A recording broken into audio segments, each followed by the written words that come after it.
Hello! As part of my entrepreneurship project, I decided to interview a young entrepreneur, Rizwan Answer. Let's hear his success story of the venture Soats Up. Hello, I am Rizwan. I graduated from Institute of Business Administration in 2020 with major in accounting and finance. I am running Soats Up Venture, whose parent company is Soats Guide. Our USP is that we have unbiased user reviews about almost every restaurant on our platform. The problem with other platforms is that they are mostly paid, they use influencers for the marketing purposes. Our value proposition is that it is as unbiased as it can get, and it is user-friendly. So Rizwan, tell me something about your entrepreneurial action. Were you ever attracted by entrepreneurship, or did you develop your interest after working at Truckit-In? Did you receive this entrepreneurial orientation during your time at Truckit-In or before that? I started off by working at Ramada as an investment analyst, and then went on to join Truckit-In as one of the founding team members. I stayed there for 6 months, and started developing an interest for tech startups. My entrepreneurial interest goes way back. As part of my entrepreneurship project, I launched tech startup of ebooks. Also, I had 3 to 4 ventures of my own. I had my e-commerce business on Instagram, 10 different stores on Daraz. So, I have worked at around 6 to 7 ventures, and I am currently working on 2. One is Soats Up. We have launched the app and we are working on it. The other one is in Commerce Marketplace, and we are in the initial stage right now. I am also a digital marketer by profession, and I have been working in this field since 4 years. My first experience in 2017 was working as a marketing consultant for an Iranian software house. So in 2018 I worked with Nestle in the accounts department, handling the sales and commercial role. After this I worked in Islamabad Chamber and Commerce. That was also a commercial role. After this I was a marketing consultant for Lad Groups. I helped them launch in Pakistan. It is Kuwait's largest selling company. That was again sales and commercial. Then I worked in Truckit-In, again in sales and commercial. Right now I am looking after marketing of my own thing. Soats Guide's marketing is handled by me. Many parents force their kids to go towards corporate jobs. My family, however, was very supportive of my startup. My father has been part of 2 to 3 ventures too. Once you start your entrepreneurship journey, there are many departments within your startup that you have to handle by yourself. You have elaborated on your marketing and sales experience. So how important was it in launching your own company? How much has this experience helped? My marketing experience is significant in launching my startup. I think it's very important. If you have a project, you know about it. No one knows about it more than you do. If you don't do its marketing on your own, it poses a huge problem.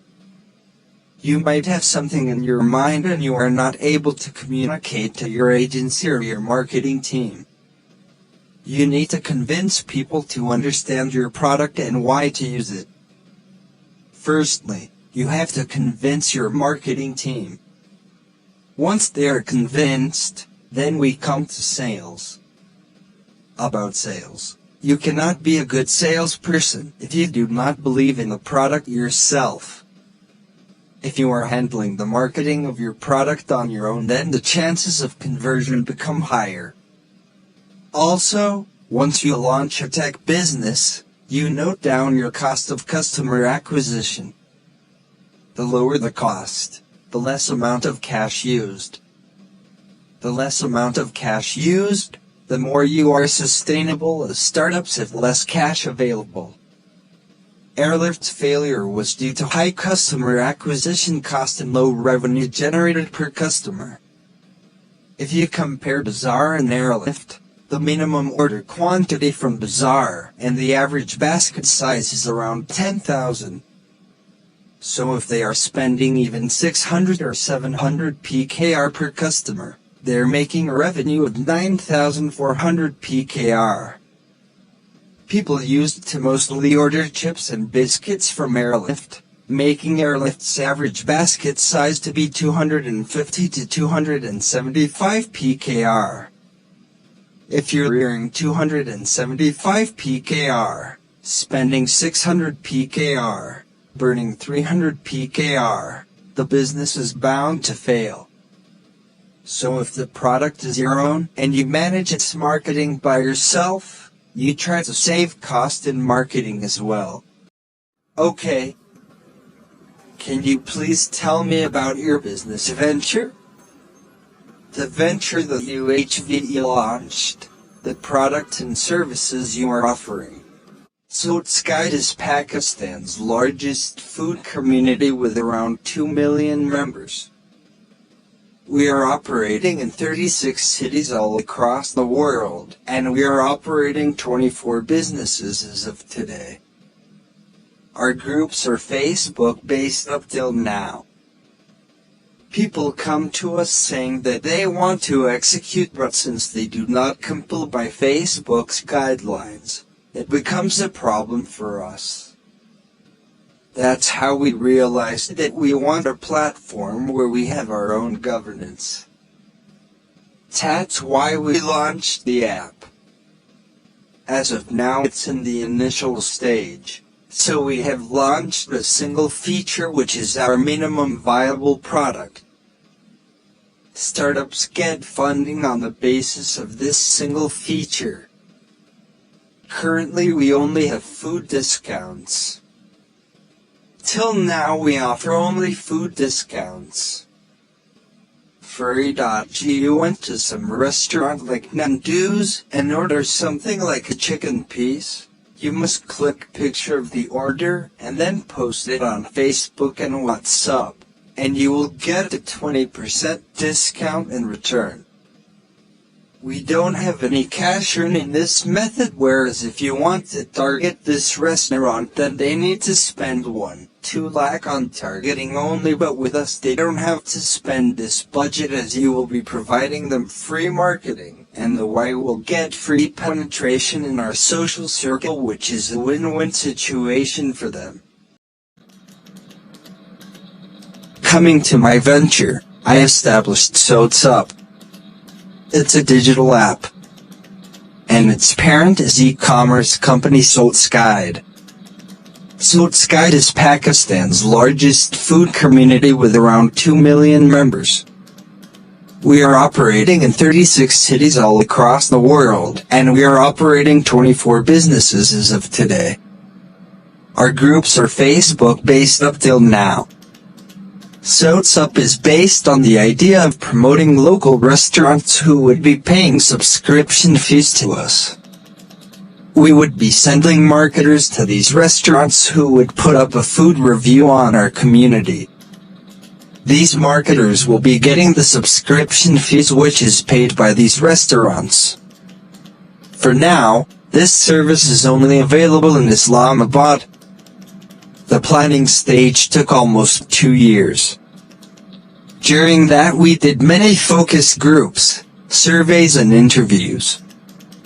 We considered many different business models. We did beta testing of Soats Up by launching beta version of the app and giving it to 100 users. We also did demand forecasts and revenue forecasts in order to make sure that we are not missing on anything before the first launch of Soats Up. After that we did profit projection and conducted sustainability analysis. We also analyzed our potential competitors by closely analyzing them for 2 years to see how much overlap would be occurring between ours and theirs business models. So yes, we researched for almost 2 years before launching the service. We launched in 2021. Our first launch took about an initial investment of 5 to 7 million Pakistani rupees, and it was a huge amount 13 years ago. The main cost was making the application and purchasing hosting services and servers and the salary of the programmers that were hired. We have spent no cost on marketing. Our only cost is tech cost, including hosting, developing and maintaining, Our target market is mainly people aged between 16 to 35 years old. If seeing from the bullseye, most of the university students and people who are already using Soats Guide. From a food cart to a large restaurant, if you search it up on Soats Guide you will find an unbiased review on it. Soats Guide has presence on Facebook with 2.2 million followers. We are also present on Instagram, Twitter, Snapchat, Snake Video also. And started gathering the feedback. Till now we have already done 4 launches. Our first launch was not very successful, but gradually our launches were more welcomed. It has been 13 years since we have started our entrepreneurship journey, and our team is the same throughout these years. How do you guys spot this opportunity? Like, how do you realize there is a need for this type of product? We have been working in the market for 13 years. We know what customers want and do not want based on customers' data in the form of 15 million reviews. We know where do SCC people live, exactly in which cities, and what these consumers require. Our targeting is very specific based on age, gender, the city one is living in, etc.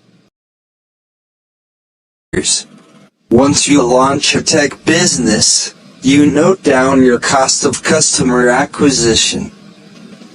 The lower the cost, the less amount of cash used. The less amount of cash used, the more you are sustainable, as startups have less cash available. Airlift's failure was due to high customer acquisition cost and low revenue generated per customer. If you compare Bazaar and Airlift, the minimum order quantity from Bazaar and the average basket size is around 10,000. Startups do run on valuations models rather than break-evens. It's not like that Careem and Foodpanda are not making profit. They are making crazy huge profits, but whatever they are making they invested back into their venture. As for the Soats Guide, we have not yet achieved break-even yet, as we are a tech startup, and according to our projection for the next 5 years we will not be able to achieve it. We are working on to make our product mature. Soatsup is on its early stage, that is why we are offering early discounts. We take charges to market your food venture, and we have multiple plans for it, including silver, gold and platinum. Recently, we have also collaborated with a very famous FMCG company of Pakistan, Unilever. Their ad agency is making post and giving it to us, and we are just sharing it on our platform, and Unilever is paying us for that. The first risk that we faced as a startup was of employees. There is a tendency that employees may leak out your idea to any competitors out there. Fortunately, this was not the case with Soatsup. The second risk is that your product is not receiving the responses you expected that it will receive. Thirdly, hiring and retaining employees is another challenge, as startups don't have that much recognition to hire highly qualified individuals and then retain them. This was a huge cost for us because we trained employees, but eventually they would leave us for some MNC. Do you have any advice for the young entrepreneurs? Particularly the ones who are new in the market and have no idea about managing the business in competitive environment?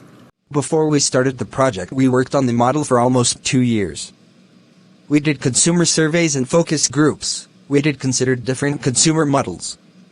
We checked thoroughly that how much our business model overlapped our competitors. We did supply and demand analysis, and on the basis of that we did profit projections. Once a suitable business model was discovered, we went on to practicalize it. So yes, it is very important to do your homework before applying it. Without this, your business may fail, and the investment will just get wasted. It's also very important to stick to your vision and mission. If you are not, then the foundations of your venture are weak and it may fall soon. Be passionate and be long-term focused. After that, you are good to go.